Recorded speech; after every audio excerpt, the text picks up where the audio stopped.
The air was thick with humidity as the sun began its slow descent over the small town of Everglade, Florida. The streets were quiet, with only the sound of distant cicadas humming in the background. On the corner of Oak Street, nestled between a cluster of old whitewashed houses, stood the small but revered community church. The Everglade Christian Fellowship was a place of refuge, a sanctuary for those in need. Its pastor, Gregory Fields, had earned the trust of his congregation over the years. Tall, well-dressed, and always wearing a warm smile, Gregory was the epitome of the ideal pastor, or so it seemed. For those who knew the couple, Pastor Gregory and his wife Vanessa were the picture of a perfect marriage. Gregory, in his early 40s, was a respected figure in the community, known for his eloquent sermons and compassionate heart. Vanessa, his beautiful and vibrant wife, was a devoted mother to their 3 children. Pregnant with their 4th, she was often seen volunteering at church events and hosting Bible study groups at their home. They seemed happy, an ideal family, but behind closed doors, things were different. On the evening of June 16th, the air in the Fields household was unusually tense. The church had just finished its evening service, and the house was silent except for the occasional clink of silverware as the family sat down to dinner. It wasn't just any evening, though. Vanessa had discovered something that would tear apart the perfect image her husband had crafted for everyone else to see. Pastor Gregory had been seeing someone else. The discovery had been a slow burn. Vanessa had noticed Gregory's strange behavior over the last few months. His late nights at church had turned into early mornings. He would often disappear for hours at a time, claiming he was counseling troubled parishioners. But his alibis never quite added up. The tipping point had come earlier that week when she found a series of text messages on his phone from a woman named Alicia. The messages were flirtatious and explicit, revealing a side of Gregory she had never known. Vanessa had confronted him that afternoon before the evening service. Her heart had broken as she listened to him try to justify his actions, speaking in soothing tones as though everything would be all right. He promised it was just a phase, that it would never happen again. But Vanessa wasn't fooled. She knew what he had done, and she couldn't let it slide. She had never raised her voice at him before, but that day the anger bubbled up inside her like a simmering pot. She had accused him of betrayal and dishonor. But it was the moment she mentioned Alicia's name that things began to escalate. Gregory's face twisted from a calm demeanor to something darker, something unrecognizable. The conversation turned ugly fast. Words were thrown, accusations flying, and before long, the tension was unbearable. In the heat of the argument, Vanessa made a mistake. She had mentioned how foolish he was for risking their family for a cheap fling with someone who didn't even care about him. She mocked him in front of their children. That for Gregory was the final straw. In the small, dimly lit kitchen, Gregory's eyes flared with fury. For a brief moment, he stood there, trembling with rage. Then in a movement too quick for anyone to follow, his hand shot out, grabbing Vanessa by the throat. She gasped, struggling to break free as the walls seemed to close in on her. "Don't ever disrespect me like that again," Gregory hissed, his voice like ice. Vanessa tried to claw at his hand, her pregnant body fighting against the grip. But it was no use. The anger, the resentment, the betrayal, it all collided into a single horrific act. In the ensuing moments, the world around Vanessa went dark. Her vision blurred, and the life drained from her. The children, hearing the sounds from the kitchen, rushed in, but by the time they got to their mother, it was too late. Gregory stood frozen in place, his breath heavy and erratic. He didn't even seem to understand what he had just done. It wasn't until later that evening, when the ambulance arrived, that the horror became real. But it was already too late. The mother of his children was gone, her life snuffed out in a violent, tragic moment. The authorities soon arrived, but Gregory's smooth demeanor and calm exterior allowed him to slip through the cracks of suspicion. He quickly explained to the police that Vanessa had fallen and hit her head during the argument, a tragic accident. The officers, seeing no immediate signs of foul play, accepted the story and moved on. But for seasoned investigator Detective Maria Johnson, there were too many questions left unanswered. The scene, too clean. The narrative, too polished. Maria had been working for the Miami Police Department for over 15 years. She had seen her fair share of domestic disputes, but something about Vanessa's death felt different. This was no simple accident. Her investigation would uncover secrets that no one had ever imagined, secrets that had been buried beneath a facade of faith, respect, and love. Little did Pastor Gregory know, the truth was about to come out. The humid Florida evening felt like a suffocating blanket as Detective Maria Johnson stood at the crime scene, her boots crunching against the crushed grass at the edge of the field's property. The police tape fluttered slightly in the wind, marking off the perimeter around the small suburban home. It was eerily quiet here now, but earlier there had been a flurry of activity, a frenzy of officers and paramedics. Now the world outside the house felt oddly still. Maria had always been good at reading people. She could tell when someone was hiding something, when a story didn't quite fit. And there was something about Pastor Gregory that bothered her from the moment she arrived at the scene. He had been cooperative. Too cooperative, in fact. His eyes had been red, but not from crying. It had been more of a strained exhaustion. He had been calm when the officer spoke to him, but something in his body language didn't add up. He didn't seem to be grieving the way a husband would after the sudden loss of his wife. No trembling hands, no frantic explanations, no overwhelming sorrow. Just a cold, calculated performance. Gregory's demeanor spoke volumes, and Maria wasn't buying the accident narrative. Inside, the house was quiet. The smell of stale coffee lingered in the kitchen, and the remnants of a hurried family dinner sat on the table, untouched. The children were still in shock, huddled in a separate room, under the supervision of the officers. Maria knew they would need to be interviewed soon, but first she needed to understand the environment Gregory and Vanessa had been living in, and she needed to speak with Gregory himself. The house had been preserved in its natural state for the investigation. As Maria walked through the living room, her eyes scanned the room, looking for anything that might reveal more than the initial police report had suggested. It didn't take long to notice the little things, the subtle signs that didn't quite fit with the story of an accident. The picture of the Fields family on the mantel, everyone smiling brightly, caught her attention. It was a typical family portrait, but something struck her as odd about Vanessa's expression. It wasn't the forced smile of someone who was simply posing for the camera. It was something more resigned, like someone who had seen too much. Maria pulled her gaze away from the photo and moved toward the kitchen. The air in there felt thick, as if the room still carried the weight of the argument that had led to Vanessa's death. She bent over the table where the family had dined that evening, examining the scattered remnants of their meal. There was no indication of a struggle, no signs of anything out of place, except for the faint scuff marks on the kitchen floor near the doorway. It looked like someone had moved quickly, or maybe even tripped. The marks were faint, but they were there. After several more minutes of searching, Maria was satisfied that the scene was as it appeared, for now. There were no obvious signs of trauma other than the obvious cause of death, strangulation. No struggle had been detected. Vanessa's body had been found slumped against the kitchen table, but there were no marks that suggested she had been thrown into it. But there was something else that struck Maria as she walked through the hallway leading to the bedrooms. The house, while well kept, didn't feel like a home. It felt cold, impersonal, like a carefully curated showpiece. The walls were lined with religious iconography, a stark reminder of Pastor Gregory's role as a respected man of God. But the more Maria looked, the more she felt an unsettling sense of disconnect between the religious imagery and the reality she was seeing. The room she entered was Gregory's office, a small, neat room with a desk, bookshelves full of scripture, and a computer. Maria noticed an open drawer in his desk. Inside, there was a manila folder, which she quickly pulled out and flipped through. It was filled with documents that seemed mundane at first glance. Papers about upcoming church events, volunteer lists, and financial reports. But something at the bottom of the pile caught her eye. A set of text messages. They weren't directly related to church business. In fact, they weren't related to church at all.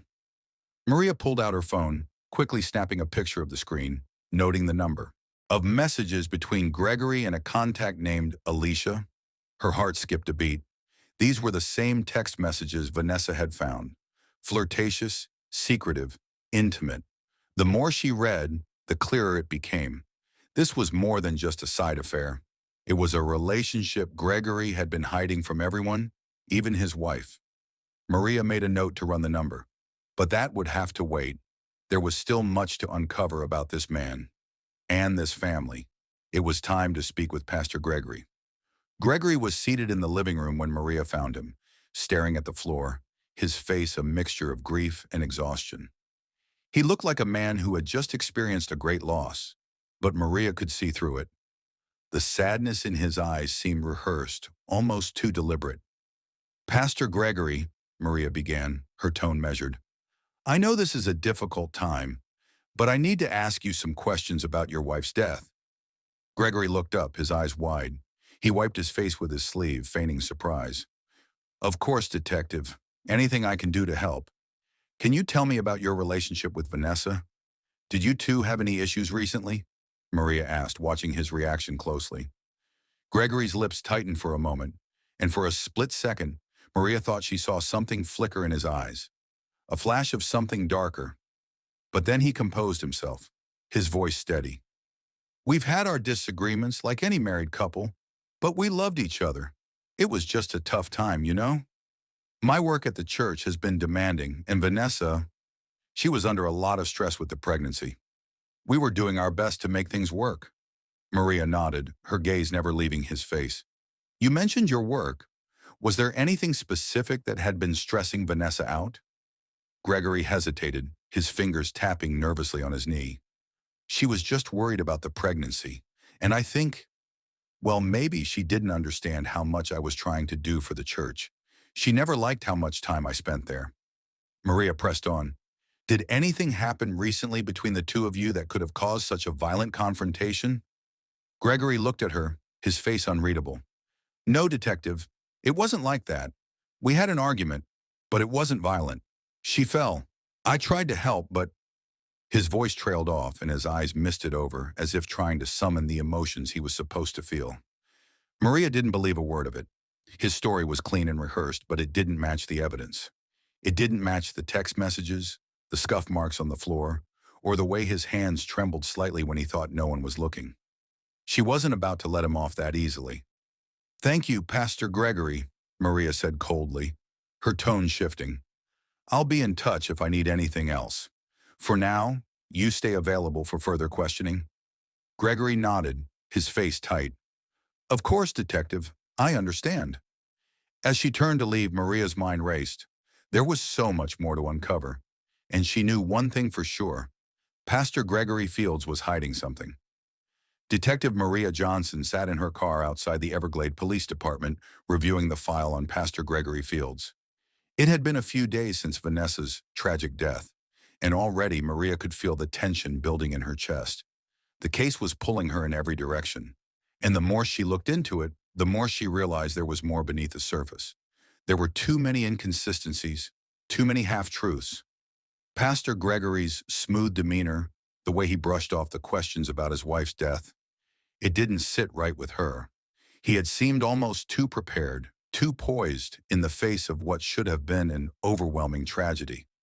People who lose their spouse, especially in such a violent manner, don't respond with rehearsed speeches and polished answers. Maria leaned back in her seat, looking out the windshield at the small town of Everglade.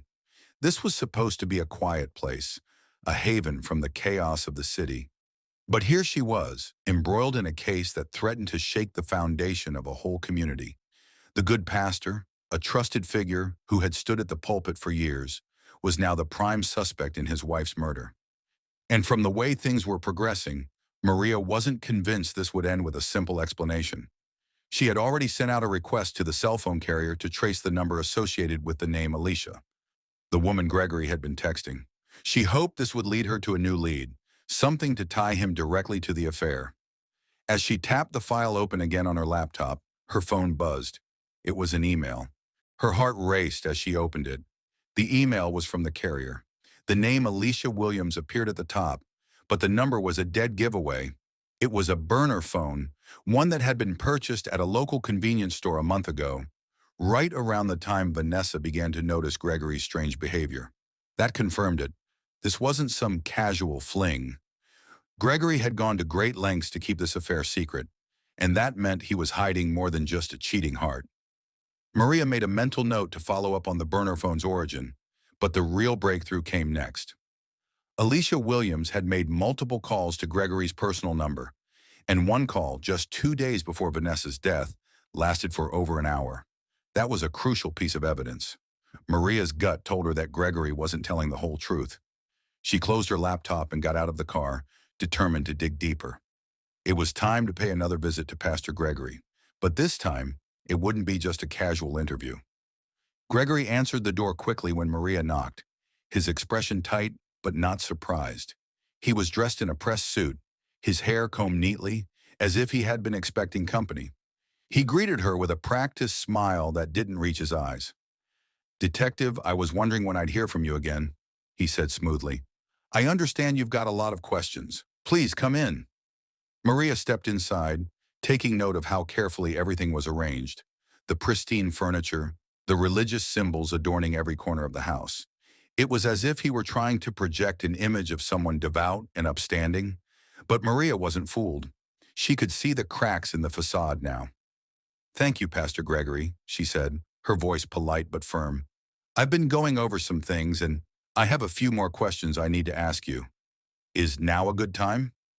Gregory nodded, his calm exterior never faltering. "Of course. Anything to help, Detective. Please sit down."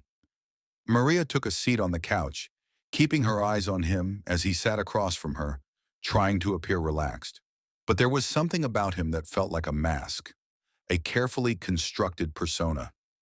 The longer she looked at him, the more she felt like he was hiding something far more sinister than a mere affair. "I've been reviewing the evidence," she started, her tone professional, "and I came across something that doesn't quite add up." Gregory raised an eyebrow, though he still maintained his composed demeanor. "What do you mean?" Maria leaned forward slightly, choosing her words carefully. "The phone records, the burner phone, the one registered to a woman named Alicia Williams." At the mention of Alicia's name, Gregory's face twitched.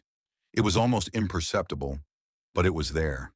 It wasn't the reaction of a man who was innocent of anything more than a simple affair.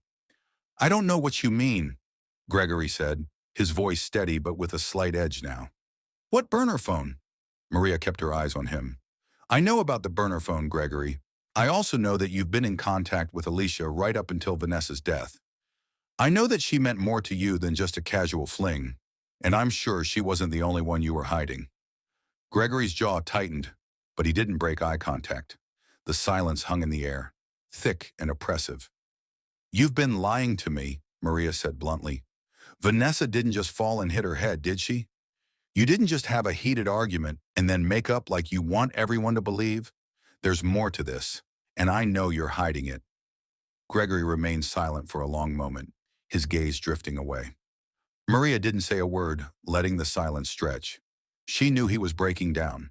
The guilt was eating at him, even if he refused to acknowledge it. But when he finally spoke, it wasn't the confession she was hoping for. Instead, it was a chilling admission, one that told her everything she needed to know about the kind of man Gregory Fields truly was. "You don't understand," Gregory said quietly, his voice filled with something cold. "I did what I had to do. She disrespected me. She humiliated me in front of my people. And I wasn't going to let her ruin everything I've worked for. My family, my reputation, my church, all of it. She made me look weak, and I couldn't let that happen." Maria's stomach churned as the words hung in the air. This wasn't just about an affair. It wasn't even about a crime of passion. This was about control. Gregory had killed Vanessa because she had dared to confront him, to challenge him, to call him out on his infidelity. He had killed her because she had refused to stay silent and obedient.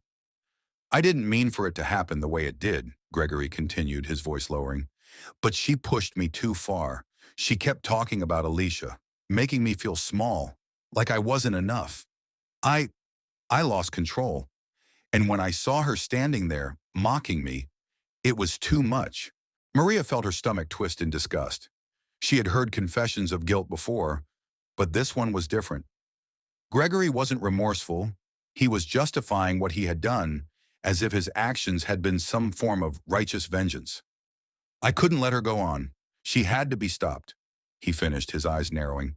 Maria stood up, her body tense with anger. You're under arrest for the murder of your wife, Vanessa Fields. Gregory's eyes darkened, but he didn't resist. He didn't have to. The case against him was clear now. As Maria led him away in cuffs, she couldn't shake the feeling of dread that settled in her chest. The community of Everglade had trusted this man. They had revered him. And yet, behind the pulpit, behind the perfect facade, lay a monster. One who had taken the life of the woman who had once loved him. The arrest of Pastor Gregory Fields sent ripples through Everglade, a small, tight-knit town where everyone knew everyone's business. No one had ever suspected that the man who stood at the pulpit every Sunday, speaking of love, forgiveness, and redemption, could be capable of murder.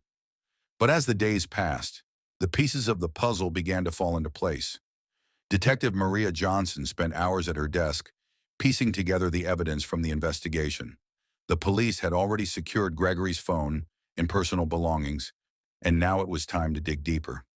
She had sent the burner phone records to forensics for a more thorough analysis, and the results were beginning to paint a clearer picture of the affair Gregory had been hiding. But there was more. Much more. Maria had also received the results of the interviews with Gregory's family and friends. While most people spoke highly of Gregory, a few had mentioned strange behaviors over the last year. Several of his close friends at the church had commented on his increasing irritability and distance. Some even mentioned his growing preoccupation with his appearance and status. Signs, they said, that he had become obsessed with maintaining his image as the perfect man of faith. The most startling piece of information came from one of the church's volunteer coordinators. The woman, an older parishioner named Sarah, had worked closely with Vanessa on church events.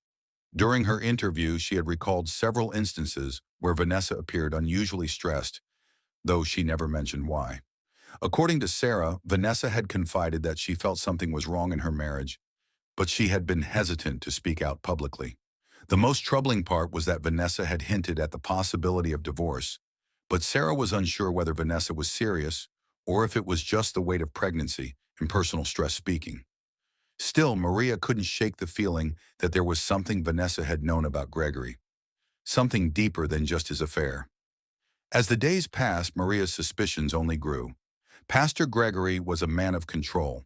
His obsession with maintaining a perfect public image was not just a byproduct of his position in the church. It was a fundamental part of his personality.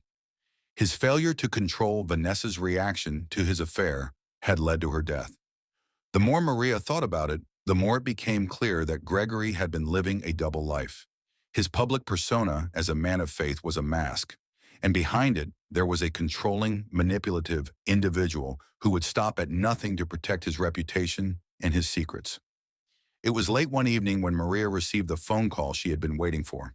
The results of the forensic analysis of the burner phone were in. She picked up the phone, her heart racing as the technician on the other end of the line began to speak. "Detective, we've traced Alicia Williams," the technician said. "She's been using this phone to communicate with Gregory Fields for several months. But what's more important is what we found in the recent call logs. Alicia isn't just some random woman. She's connected to a woman who works as a private investigator in Miami." Maria's mind began to race. She knew this had to be more than a simple affair. If Alicia was connected to a private investigator, then perhaps there was more going on in Gregory's life than anyone had realized. The technician continued. "Alicia's contact was hired to follow Vanessa and gather information on her activities. We believe Gregory had been paying Alicia to spy on his wife." Maria's heart sank. Gregory had been manipulating the situation for months, possibly even longer. He had been so consumed by his need for control that he had resorted to hiring someone to spy on his pregnant wife, all to protect his carefully constructed life. Maria's next step was clear. She had to find Alicia Williams, and she had to get to the bottom of how far Gregory had gone to conceal the truth. The following day, Maria contacted her colleagues in Miami. They were able to track down the private investigator who had been working for Alicia. His name was Paul Carter, and his office was tucked away in a quiet, nondescript building in the heart of the city. Maria knew that this was where the answers she was looking for would lie. When Maria walked into the office, the air was thick with the smell of stale coffee. The walls were lined with filing cabinets and outdated computer monitors. Paul Carter, a man in his mid-50s with a grizzled beard and tired eyes, sat behind a cluttered desk, reviewing some files. He looked up as Maria entered, his face showing no surprise. "Detective Johnson," he said, standing up and extending a hand. "I know why you're here." Maria didn't shake his hand. "I need to know everything about your work for Alicia Williams. Who hired her? And what exactly were you asked to do?" Paul's eyes flickered with discomfort, but he quickly regained his composure. He sat back in his chair, crossing his arms. "I don't usually get involved in personal cases like this," he began. "But Alicia was very specific. She wanted me to gather information on a woman, Vanessa Fields. She said she was concerned about her husband and that she suspected he was cheating." Maria didn't flinch. She had already suspected as much. "And did you gather that information?" Paul hesitated. "Yes, I did. I followed Vanessa for a few weeks. Nothing too crazy, just making sure she wasn't getting into trouble. But I never knew the full story. Alicia always kept things vague. After a few weeks, she asked me to stop, so I did. But there was something strange about it all. The way Alicia spoke about Gregory, the way she seemed to be constantly on edge, it was like she was in too deep." Maria pressed further. "How was Alicia involved with Gregory Fields?" Paul looked uneasy. "Alicia had a personal connection with Gregory. She'd known him for a while. I didn't pry too much, but it wasn't just business. This wasn't some run-of-the-mill affair. Alicia was in deep with him." Maria sat back, trying to process the information. "You're saying Alicia was more than just a mistress?" Paul nodded slowly. "Yeah. Something wasn't right about that whole situation. Alicia wasn't just spying on Vanessa. She was a part of something bigger, something darker. I don't know the full extent of what Gregory was involved in, but I know he was more dangerous than he let on." Maria's mind whirled. It seemed that Gregory's deception ran deeper than anyone could have imagined. But with Paul's help, she could finally start to see the full picture. Gregory wasn't just an adulterer. He was a manipulator, someone who had orchestrated every step of this twisted web of lies, using everyone around him as pawns to maintain control. And Vanessa? She had been the only one who had seen through it all. She had uncovered his secrets and paid the ultimate price for it. Back in Everglade, as Maria stood over the evidence in her office, it was clear the case was far from over. But the more she uncovered, the more she realized how badly Gregory had underestimated the people around him. He had thought he could control everything, even his wife's life. But in the end, the truth always comes to light, no matter how deeply it's buried. As the investigation continued, Maria knew there would be more revelations, more dark secrets to uncover. But for now, she had enough to charge Gregory Fields with premeditated murder. And that was only the beginning. It had been a week since Detective Maria Johnson arrested Pastor Gregory Fields for the murder of his wife, Vanessa. The town of Everglade had been in shock, reeling from the discovery that the man they had trusted, the pillar of their community, was capable of such a heinous crime. The church had been flooded with rumors and questions.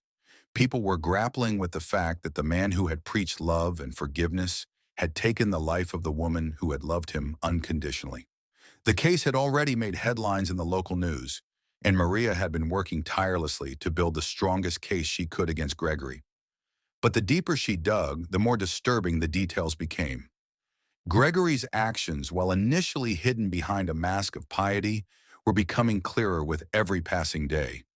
It wasn't just about his affair with Alicia. The affair was only the surface. The real horror lay beneath it. The more Maria thought about Vanessa, the more she felt a deep sadness for the woman who had been trapped in a marriage that was never what it seemed. Vanessa had been pregnant with their second child when Gregory had murdered her, and in the autopsy had confirmed something even more chilling. It was clear that the fatal blow wasn't an accident. It had been deliberate, methodical. Vanessa had been strangled, her life slowly taken away, and from the looks of things, Gregory had been angry, enraged, when he did it. Maria sat at her desk, poring over the evidence once again, feeling the weight of it all. The medical examiner's report had come through that morning, confirming that the strangulation had been done with bare hands. The force used was strong enough to show marks on Vanessa's throat, and the fact that she had fought back was evident from the small abrasions on her arms. But it wasn't just the cause of death that stood out.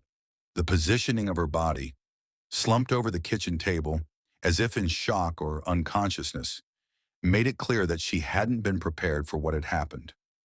This wasn't the outcome of a heated argument. It was an execution. Gregory had acted with purpose.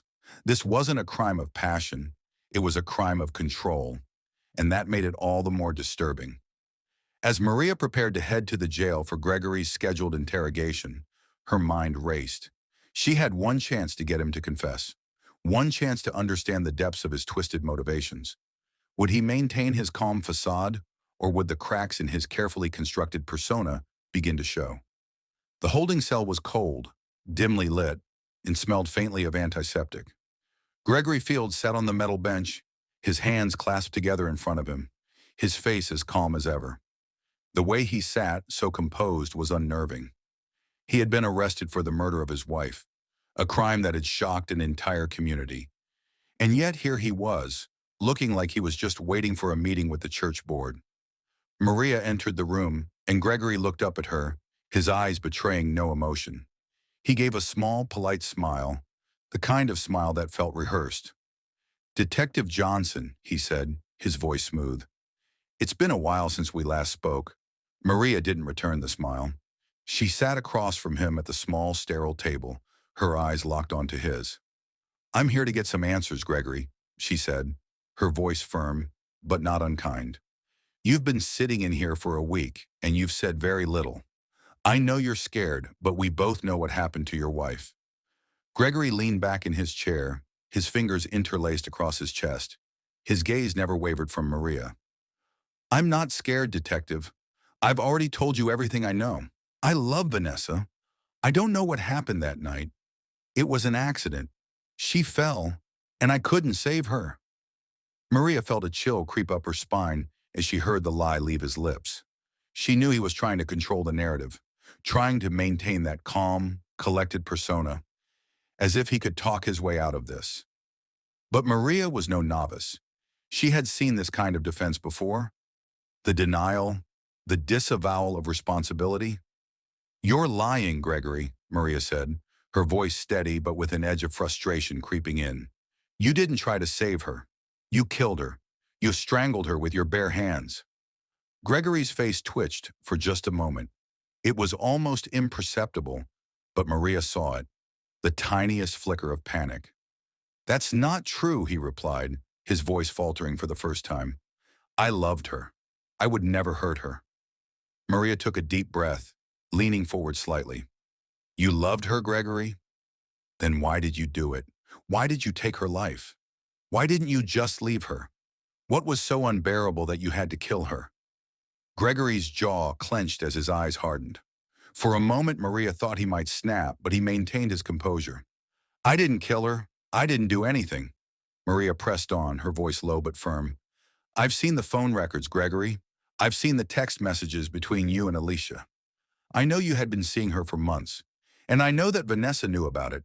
She confronted you about it, didn't she? That's why you killed her, isn't it?" Gregory's lips trembled slightly, but he regained his composure almost immediately.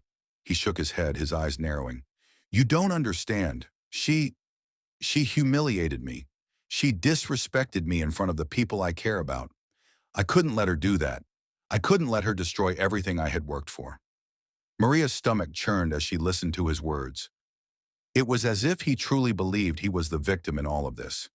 He had killed his wife because she had disrespected him, because she had threatened the perfect life he had built. In Gregory's mind, she was the one who had to be punished.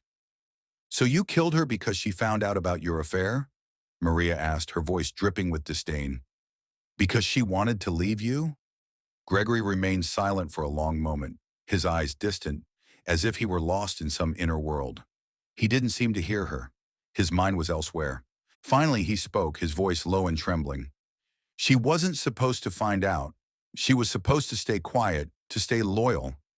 She didn't understand what I was trying to do. She kept pushing, kept questioning, and I couldn't take it anymore. I couldn't let her destroy everything." Maria stood up from the table, her mind racing with disgust.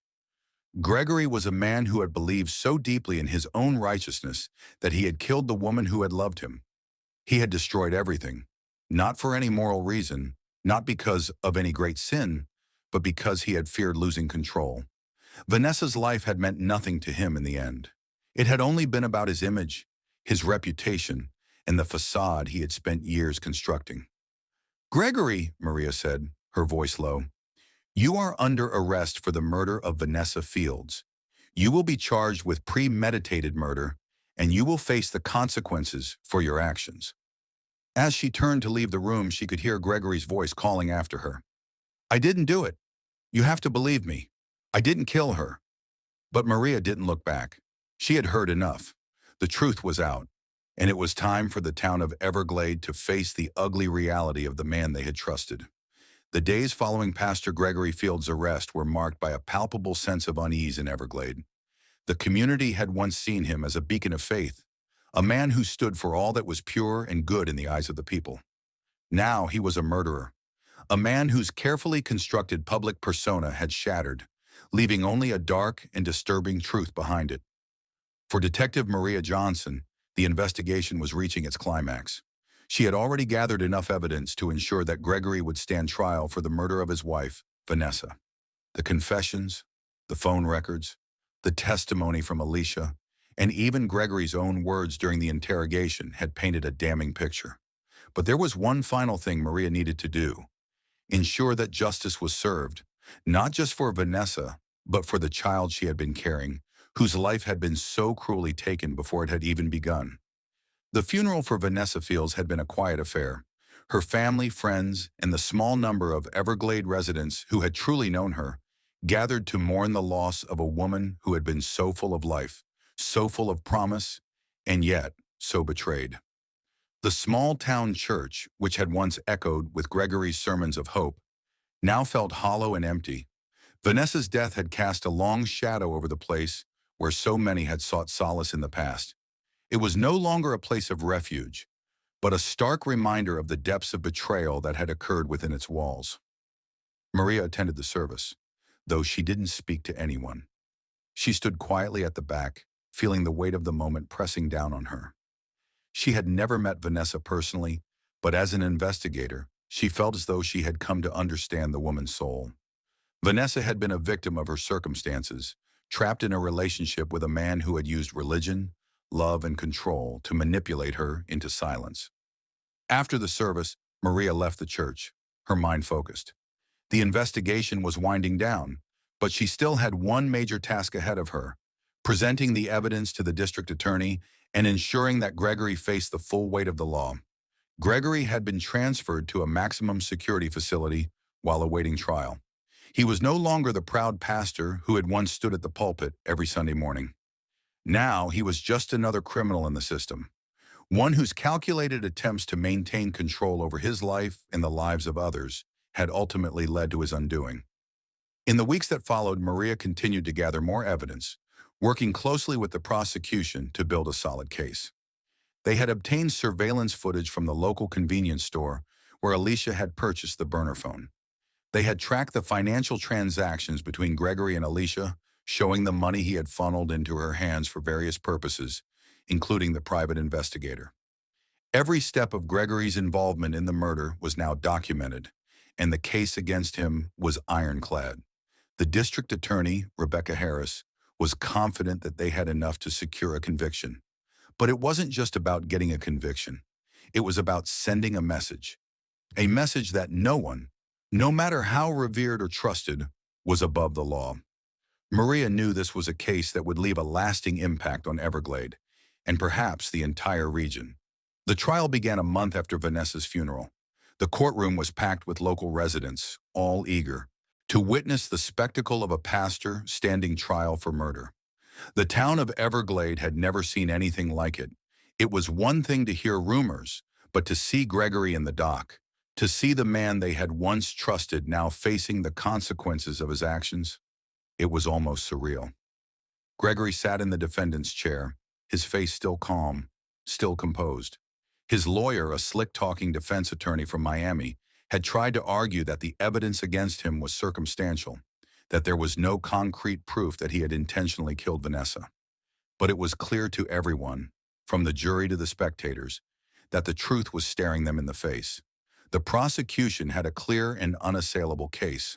The phone records, the text messages between Gregory and Alicia, the testimony of the private investigator, and most importantly, the forensic evidence from the scene of Vanessa's death. The medical examiner's report confirmed that Vanessa had been strangled, a method of murder that could only have been carried out by someone in close proximity, someone who had been in a position of power and control. Alicia Williams, the other woman, was brought in as a key witness. Her testimony was heartbreaking. She described the affair, how she had been manipulated by Gregory, and how she had helped him spy on his wife. But Alicia's remorse was clear. She admitted that she had been an accomplice in helping Gregory hide the truth, but she had never imagined that things would escalate the way they did. She had been so blinded by her own infatuation with him that she hadn't seen the danger until it was too late. Gregory's defense lawyer attempted to paint Alicia as the true villain, the one who had manipulated Gregory and driven him to the edge. But the jury wasn't swayed. They could see through the lies. They could see that Gregory had taken his wife's life because of his own insecurities, his own need for control, and his own desire to maintain the perfect image at all costs. The final blow to Gregory's defense came when Maria took the stand. She spoke with authority and clarity, recounting the details of the investigation, the evidence they had uncovered, and Gregory's own admissions during his interrogation. When she recounted how he had justified his actions, blaming his wife for disrespecting him and ruining his reputation, it was clear that the jury had no sympathy for him. It didn't take long for the jury to deliberate. Less than 2 hours later, they returned with their verdict, guilty of premeditated murder. The courtroom fell into a heavy silence as the judge pronounced Gregory Fields guilty. His face remained expressionless, but his eyes betrayed a flicker of emotion, frustration, anger, and perhaps a touch of disbelief. He had spent years manipulating those around him, but now he had been caught in the very web he had created. As the bailiffs escorted Gregory from the courtroom, Maria felt a strange sense of satisfaction. Justice had been served, but it wasn't just about the conviction. It was about ensuring that the truth had come to light, and that Vanessa's death would not be in vain. Maria's work wasn't over. There was still the matter of ensuring that Gregory faced the maximum sentence for his crime, but for now she allowed herself a moment of relief. The case had been a long and painful journey, but the weight of guilt had finally been placed where it belonged, on the shoulders of Pastor Gregory Fields. In the months that followed, Everglades slowly began to heal. The church, once a place of reverence for many, struggled to regain its footing in the wake of the scandal. The congregation fractured, some leaving in disgust, others staying behind, determined to rebuild. But the town had been irrevocably changed. Trust had been shattered, and the town's leaders would have to work hard to restore the faith of its people. Maria's thoughts returned to Vanessa, to the woman who had lost her life because she had dared to stand up for herself, for her family. Her unborn child was a tragic reminder of what could have been. But at least now Vanessa's story had been told. The truth had been laid bare. As Maria walked out of the courthouse and into the warmth of the afternoon sun, she knew that this case would stay with her for a long time. But she also knew that in the end, justice had prevailed, and that was enough. The trial was over, but the impact of Gregory Fields' actions reverberated far beyond the courtroom. Everglade was a town that had once prided itself on its unity, on the strength of its community ties, and on the unwavering faith that had brought its people together. But now those same people were divided, and the cracks in their once tightly knit town were wide open. Pastor Gregory Fields had not only destroyed his own life, but had also torn apart the fabric of the town he had helped shape. The church, the epicenter of the community, sat eerily silent on Sundays. The pews were emptier than they had ever been, the usual voices of praise and worship now replaced by whispers and suspicions. Many of the faithful had left, unable to reconcile the image of the man they had trusted with the monster revealed in the courtroom. Some had chosen to stay, their loyalty unwavering, but it was clear that the community was forever changed. Maria sat at her desk in the police station, staring at the piles of paperwork that had accumulated over the past few months. The case was technically closed, but it didn't feel that way. There was a lingering heaviness in the air that Maria couldn't shake. She had seen Gregory Field's guilt firsthand, had heard the cold, calculated way he spoke of Vanessa's murder, and yet there was something about the entire ordeal that felt unfinished. Maybe it was because the town was still in mourning, still trying to make sense of how such a thing could have happened under their very noses. Maybe it was because she had spent so much time piecing together the evidence, uncovering the layers of lies Gregory had wrapped himself in, that the finality of his conviction felt almost anticlimactic. Or maybe it was because, despite all the justice they had achieved, the person who had suffered the most, the one who had truly lost everything, was Vanessa Fields. Maria couldn't stop thinking about Vanessa's final moments.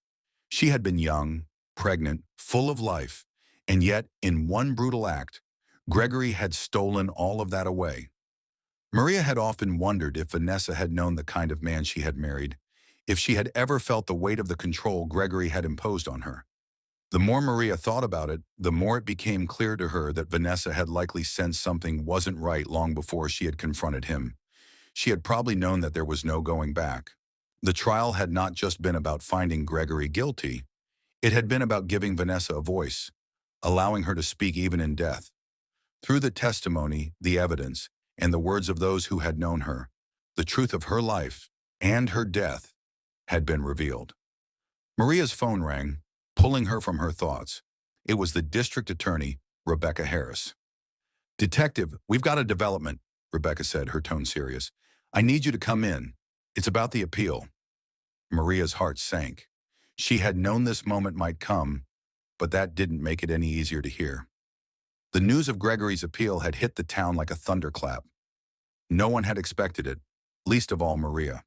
In a case that had seemed so clear-cut, so open and shut, Gregory Fields was now fighting to have his conviction overturned. His defense attorney had filed an appeal, claiming that Gregory had been denied a fair trial, that new evidence had surfaced, and that his rights had been violated during the interrogation. It was a last-ditch attempt to avoid the consequences of his actions. A desperate move from a man who had been backed into a corner and was now lashing out. Rebecca had called Maria into her office to discuss the next steps. As Maria entered, Rebecca was sitting at her desk, reviewing a thick file. She looked up when Maria entered, her face pinched with concern. "I don't like this, Maria," Rebecca said, her voice tight. "This appeal, it's not just a legal challenge. It's an attempt to undo everything we've worked for. We know he's guilty. We know he murdered Vanessa. But now we have to face the possibility that the system could let him walk." Maria's heart thudded in her chest. She had been part of this case from the very beginning, had seen the devastation Gregory had caused. She couldn't bear the thought of him walking free, of him using the legal system to escape the punishment he deserved. "Do you think the appeal has merit?" Maria asked. Rebecca shook her head. "I don't. But that doesn't mean it won't cause trouble. Appeals can be unpredictable. The evidence is solid, but his defense team is going to fight tooth and nail. We're going to need to prepare for a long battle." Maria leaned back in her chair, her mind racing. She had seen how Gregory operated, how he had controlled every situation he was in. The fact that he was trying to manipulate the legal system now didn't surprise her, but it didn't make it any easier. "We need to get ahead of this," Maria said, determination settling in. "We can't let him undo everything. We have the truth on our side." Rebecca nodded. "We'll need to dig deeper. I'm thinking of calling in some experts to examine the interrogation process and the evidence we presented. If we can shut down this appeal early, it might be enough to prevent a retrial." The following weeks were spent gathering everything they could to counter Gregory's appeal. Maria worked tirelessly, going over the transcripts of Gregory's interrogation once again, looking for any small detail that could prove the legality of the process. Rebecca worked with her team to bring in experts who could testify about the fairness of the trial. They combed through the trial documents, ensuring that every piece of evidence was airtight. As the date for the appeal hearing approached, Maria found herself reflecting on the broader implications of this case. It wasn't just about one man's fall from grace. It was about the entire system of justice, about how it could be manipulated, about how the truth could sometimes be obscured by tactics and legal maneuvering. But it was also about the power of persistence, the power of the truth. Gregory Fields might have been able to control the lives of those around him, but the truth was unshakable. The appeal hearing was scheduled for late October. It was held in a larger courthouse, one that had been built to handle cases with a high level of scrutiny. The room was packed with reporters, the tension palpable. Gregory sat in the same spot as before, his face now more haggard, his once confident posture now slightly slumped. He still wore his prison uniform, but there was something about the way he held himself now that seemed different. The conviction had broken him, or at least it seemed to have. Maria sat in the back, watching as the proceedings unfolded. Gregory's defense attorney argued that the confession obtained during the interrogation had been coerced, that Gregory had not fully understood his rights when he was questioned. He also claimed that the prosecution had withheld some minor pieces of evidence that could have helped Gregory's case. It was the same tactics they had used during the trial, only this time they were being presented in front of an appellate court. But Maria wasn't worried. She had reviewed every angle, and there was nothing left for Gregory to exploit. The district attorney's team countered the defense's claims with undeniable facts. The confession had been voluntary, and the evidence presented had been fully disclosed. They even brought in an expert witness to testify about the fairness of the original trial. Slowly, the defense began to lose ground. When the judge finally spoke, her decision was swift and final. She rejected the appeal, citing the overwhelming evidence against Gregory and the fact that his rights had not been violated during the trial. Gregory's conviction stood, and his fate was sealed. In the weeks that followed, Maria received word that Gregory had been formally sentenced to life in prison, without the possibility of parole. It was a bittersweet victory. Gregory would spend the rest of his life behind bars, paying for the life he had taken and the lives he had destroyed. But Vanessa was still gone, and the town would never be the same.